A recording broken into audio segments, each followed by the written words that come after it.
Hey, how's it going, everybody? Welcome back to another Gemstone Legends video. And in this video, I want to do the part 2 to the part 1 video that I did a while ago, talking about what teams I use to beat these new rifts that are connected to the Awakening. Quick reminder that the contest for new users in Gemstone Legends is currently going. You want to get started as soon as possible, since it is about how much progress you can make in this period of time. So you might be thinking, I don't know anything about Gemstone Legends. How can I possibly win this contest? Everyone in the contest is a brand new user, so you're only competing against people who are all on an equal footing as you. And if you check out my channel and look at my Gemstone Legends playlist, you'll find a lot of information that will be very helpful. And also make sure to subscribe, because I'll be posting tip videos as well. So if you want to win that iPhone 13 Pro or Samsung Galaxy S21 Plus, then you should definitely check out this contest, because you have a very good chance of winning. So links for the download are in the description of this video. You're going to click the link depending on your current device type, iOS or Android. Download the game or install the game, whatever you want to say, and start playing. You're trying to grow the power of your account the most in 2 weeks, which you'll do by leveling up your 5 best heroes as high as possible. The power of your account can be found by tapping on the avatar in the upper left corner of your screen when you're in the game. So great contest, great prizes, and your chances to win them are fantastic, because you're only competing against new users. So be sure to check that out if you're interested in winning some good prizes. There'll also be gift cards given away for second and third place, as well as daily giveaways for the most improved player. So a lot of chances to win, great prizes, and at the core, it's a really fun game that I highly recommend. So in the part 1 version of this video, we talked about the Moon Forest Rift, the Red Crater, and Emeraldite, something like that. And I discussed, what you're up against here. Each of these rifts has a very unique type of boss and corresponding totem, and they require different approaches. You can't just bring the same team to all of them, and I think that's really cool, that it's not just a cookie cutter team for everything and they're all the same. I like that they made them different, and it requires you to think about them differently. So what I want to do with this video is give you some suggestions of how to approach this based on what I have done to approach this. Keeping in mind that with any suggestions given in this game, we're not all going to have the exact same heroes. So we're not all going to be able to use the exact same teams. But my goal here is to help you learn from the way that I approach it, so that you can construct something similar. And because we have different heroes and different equipment on them, there's a sort of prototyping of team composition that is required, where you try something and you go, okay, this was taking too long, and because it took too long, I took too much damage. So I can either make up for that by adding another healer, or I can try to speed it up. So there's all these different pieces that are in balance, and at times they may be out of balance. And so it's up to you to think about, based on the examples I'm going to give, okay, can I do something that's similar? If not, how can I make something else work? Put your best foot forward, give it a try, and then go, okay, that was, whatever, I'm going to do this to fix that. And as a quick example of that, before we get into this, I learned this lesson because this was sort of a new lesson for me. I learned this lesson in putting together teams for the initial rifts, where I was thinking, okay, I'm going to, like the Phoenix Rift, for example, the Ashen Grove down there. For example, thinking, okay, I'm going to bring the Green Dragon with me for the extra healing, because I'm taking all that fire damage. And I kept failing, and I was like, that's so weird. I wonder what's going on. And I tried switching to the Blue Dragon, and it turned out that was the piece that I was missing, because that allowed my heroes to have more turns, which allowed them to do more damage, which means I didn't even need the extra healing. So there can be those interesting counterintuitive shifts there, and that's what I really want to teach you in this video, is not what teams to use, but how to construct teams that are going to work. So the other key to that Blue Dragon thing was Guinevere, because she boosts the speed of my heroes, and the Blue Dragon lowers the speed of all the rest. So that cumulative offset was enough for me to do significantly more damage, to the point that I didn't need the healing because the boss wasn't attacking me as much. So hopefully that makes sense.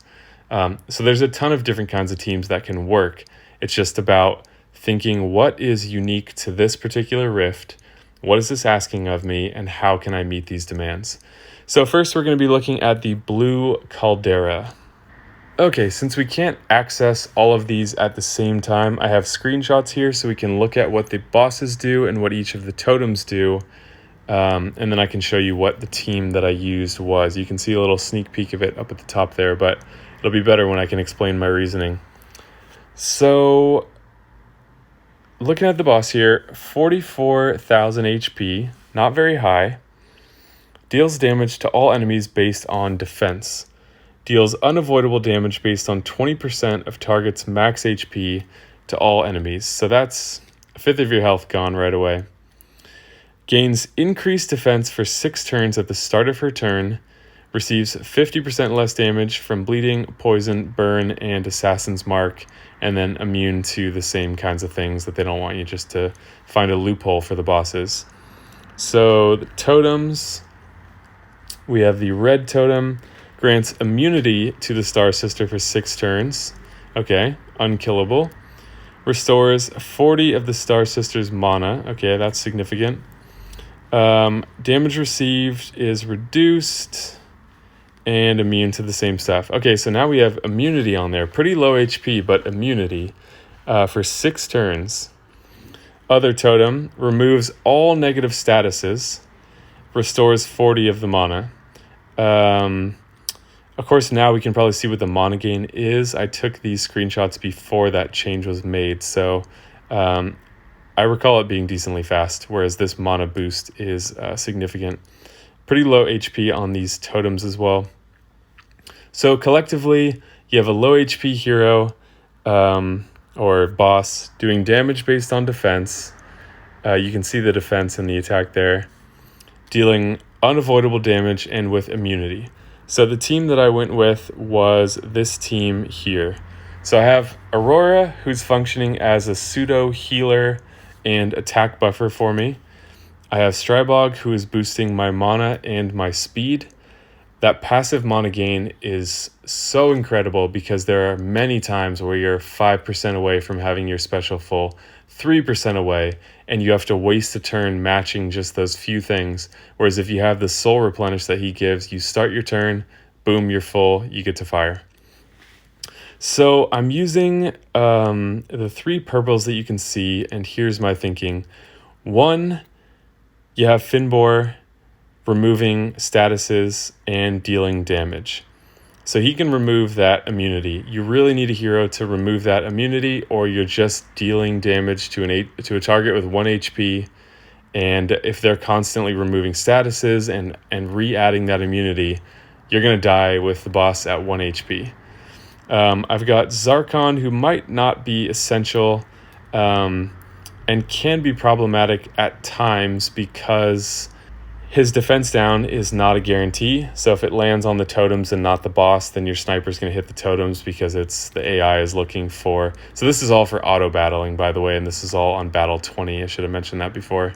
But he gives the potential of defense down and some poison damage just to keep that HP getting chipped away. And then I have Arthur as my primary damage dealer and sniper. So Finbor is hopefully going to remove the immunity. Arthur can pretty quickly, with attack boost and some poison damage done, kill that boss.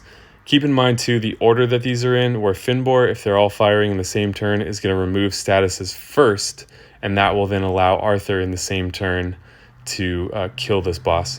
So this team works quite well. I've got the green dragon for some healing, just in case I'm not able to keep this rolling as quickly as I would like. When you're relying on the AI, sometimes things don't work as they should and you waste some of your specials, but this has worked quite well for me. So definitely need some status removal. Curse is probably not what you want to use because that is a negative status, and the green totem is removing negative statuses, so you're taking a bit of a gamble there that you won't reliably remove that curse. But I'd suggest something like this. You need an AoE hero to get you through the first waves quickly.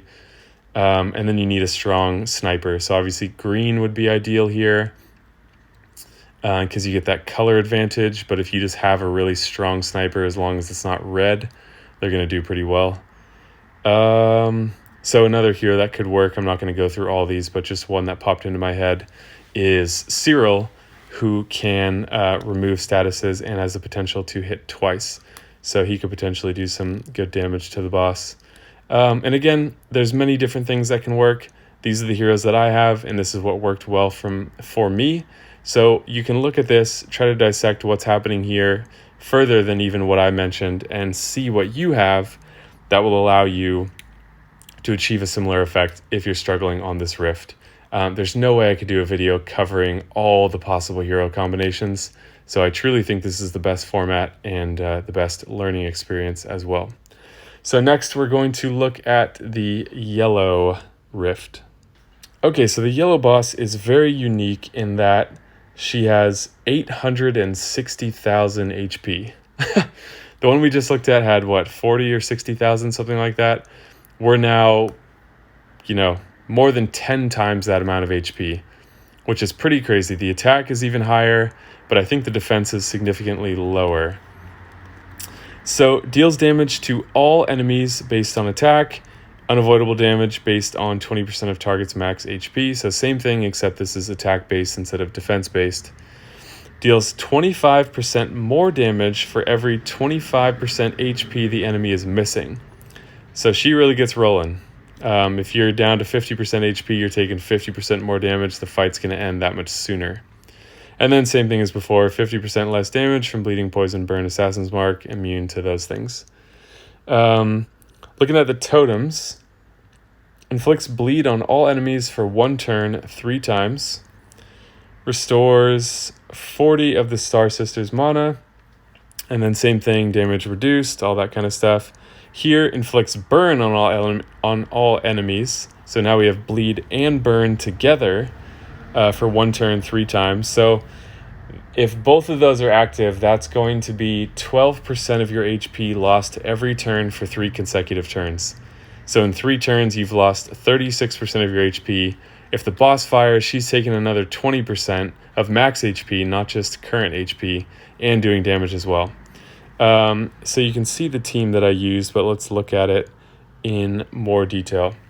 So again, Finbor, one of my strongest AoE hitters, so he is really good for clearing the waves earlier on. You absolutely must have an AoE type hero like this that can get you through the first 2 waves quickly if you want to be able to do these quickly. I guess if you're leaving your phone playing all night, it doesn't matter quite as much, but I still suggest that as not only a fast way, but a reliable way to get through those waves quickly. Okay, so I'm using Aurora and Strybog again. Those are just a really great part of any team for me, and I do have these heroes. Strybog can be fused, so if you don't have him, you have the ability to have him. Aurora, you also have Gaffadeth, who's a very similar type of hero. Not quite as good, but basically she's my attack buffer and pseudo healer. Finbor, wave clearing, and then Zarkon for me is where all the magic happens on this boss. With that much HP, even with a 50% reduction to damage received based on those statuses that they mentioned, you need an HP based ailment or a negative status to chip away at that 860,000 damage. So you can go with bleed, you can go with burn, you can go with poison, whatever you have, but that is the strategy here, and to get as many of those stacks as quickly as possible. So maybe you have, I'm forgetting her name now, the red 4-star hero that gives decreased resistance, vulnerability, and poison.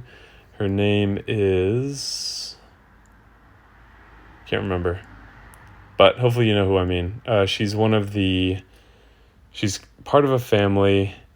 I don't remember what they're called, but yeah, she kind of looks like a plant. She's like half person, half plant. Anyways, she could be good as well. And then I'm using Sigil here to remove these statuses from me. as a way, or actually they're only for one turn. So now that I think about it, she's not going to be able to do any good there anyways, unless she is firing in the exact same turn that these statuses land on me. And she's only going to remove part of them. So she's kind of just there to keep the mana rolling as well, to help Zarkon fire very often, because he is the engine of this team, and the rest is just there to keep him safe or to clear the waves initially. So between Strybog and Sigil, his mana is going off often, and I have a screenshot of what the maximum amount of damage that I can achieve with him is, and it is truly impressive. So here it is. They're not there this turn, but they were there before. With the full 10 stacks of poison, 215,100 damage in a single turn, even with the reduction that all these bosses get, and almost 300,000 to the totems. So it takes a few turns to get this rolling, and you can see that just happened, and he is about to fire again because he has Soul Replenish and nearly full mana. So yeah, the key for this boss is negative statuses: bleed, burn, or poison. I don't know about Assassin's Mark because it's really hard to stack a bunch of those, but a hero with bleed, burn, or poison with decent mana gain, and some heroes to help them receive more mana, this team's going to be doing, or you're going to be doing quite well against this boss. So I'm going to cover the purple one next, but if you have any questions as this is going, feel free to ask those in the comments below, and either myself or someone else can try to give you some advice. There's also the official Gemstone Legends Discord where you can ask some of the stuff. This is just me trying to share what I've learned from my perspective for your benefit, so hopefully that is helpful. But there are other options available to you if for some reason there's something that I'm not answering that you do have as a question. So lastly, we're going to take a look at the purple rift, which for me is the most challenging. The boss is absolutely crazy, so let's take a look at that one next. Okay, so here's purple, and as I mentioned, this is the hardest one, and it'll become very clear why. So to start, we've got, the highest attack stat I can recall seeing so far here of almost 17,000. Defense is on the low side and about 132,000 HP, but the main special skill removes all positive statuses from a single enemy, kills the target. So even if you had 500,000 HP, dead immediately. And that's all there is to it besides, receives 30% less damage and gains 30% speed for every dead enemy. So, and then the same usual stuff. So without looking at the totems yet, you need to be quick. You need to be very quick here. Because once this hero gets purple mana, you are in trouble. And then once that one hero gets killed, the tile damage is that much higher. The attack damage doesn't go up, obviously, because it's just a guaranteed one-shot, one kill. So the totem here removes all positive statuses from all enemies, which is super powerful. Restores 40% of the Star Sisters mana. And the other one inflicts decreased defense for 5 turns on the enemy with the highest speed. Restores 40 mana. So this setup is just dangerous. The totems themselves are not that bad, but this kills the enemy right away. It's just crazy. So I can still not totally reliably farm level 20 here, and part of that is even just due to the initial waves. So I'll show you what my team is. I'm using Martin for taunt, Aurora for pseudo healing and attack boost, and in this situation I'm not using Strybog because I think it's more important for me to be all focused on damage.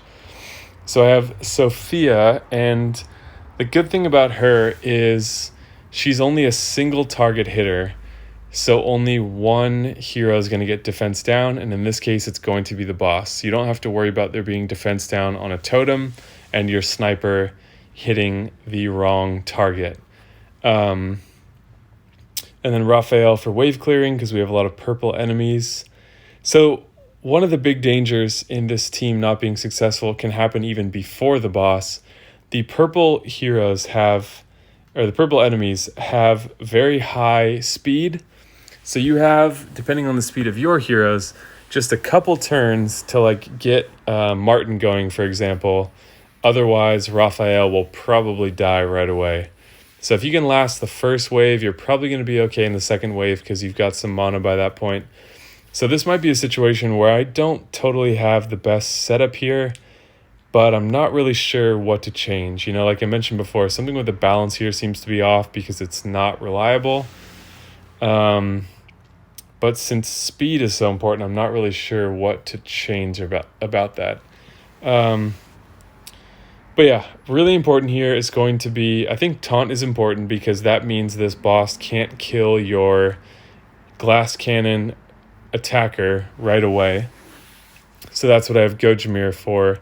However, there's a high chance that he only hits once, and that means there's a high chance of the boss killing at least one person. So hopefully, if this runs correctly, I've got attack up, Sophia hits, gives defense down, and between Raphael and Gojamir, the boss dies right away in that one wave. But like I said, it can be difficult getting through that. So since this, I think, is the most complex rift, I'm going to show what one of my auto battles looks like so you can kind of see what you're up against, and I'll explain, you know, the speed of my heroes and whatnot to help you create your team around it. So let's take a look at that. Okay, so this will be the last part of the video. Both Martin and Aurora are over 350 speed about, so you can use that for a rough ballpark. And we can take a closer look at my main attacker here, Gojamir, who's got 4,400 attack. Defense and HP are decently good for an attacker. Crit rate doesn't need to be as high as it is. I might change that because your snipers are really meant to kill a hero in the weak color. And when it's the weak color, you don't need any boost to crit rate or anything like that. In fact, you only need 85% crit rate to get a guaranteed crit against the weak color. 115 means you're guaranteed against every single color. But crit damage is very good at 191, and because of his speed, crit damage is increased by 10 for every 40 speed, so that gives another 60%, so he's 250% crit with that passive. So let's take a look at what this looks like. I'm going to try not to interfere. Whoops. Okay, so you can see right from the get-go, there's going to be problems. And that's just the RNG of your opening board. So I guess we can look at this hero. So their speed is 260. It's pretty uncommon for attackers to have speed higher than that. It's possible, but usually you're prioritizing other substats and not speed. And even this Gojamir, who does have a bit of speed, at 240, still a decent amount under. So two of these heroes are going to get a turn, and they both are inflicting Assassin's Mark and dealing damage. So Assassin's Mark, I believe, is 15% of your HP. So if two of them hit, 30% HP plus the damage, that can kill an attacker pretty quickly. So anyways, I'm not necessarily trying to win this, so let's just let it play. See what happens. All right, so Martin's a little over halfway charged. They don't have purples on the board, which is good, but see, they're going to be taking out the hero with the lowest defense that they have a color advantage for. And now one of them is charged. And, okay, Martin's charged, so if we can survive these, nope. 3 heroes are going to hit and kill him in this one turn. So this is where it just gets super dangerous. So now look at that. My most important hero for killing this boss fast has died in wave 1. So I don't really know how to combat this. It doesn't really matter what dragon you bring because they're not going to be ready to fire until partway through the second wave anyways. So yeah, you would really need something that like gave you board king on the first turn or something. Okay, so even with Martin, who's very sturdy, they're now having a bunch of turns in a row. Luckily, there's not really any purples for them, so it's not hurting too bad. But even Martin can take a beating here. And then we're probably going to go into the final wave after Raphael uses his attack. And that means we're probably going to lose. So the margins here are just razor thin, and I don't really understand how to fix that. Okay, so one of these totems getting charged will charge the boss now. So not quite there yet, but see, she's almost ready to go. And she is going to not be able to kill.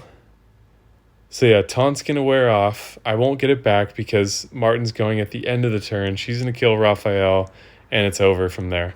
Oh, nope, we got lucky in that Sophia matched yellows, which is unusual. So now, boom, immediately dead. And the turns here are so split up now that they're getting a huge advantage. Raphael's charged, but he's got nowhere to go. Boom, mana's full, Raphael's dead.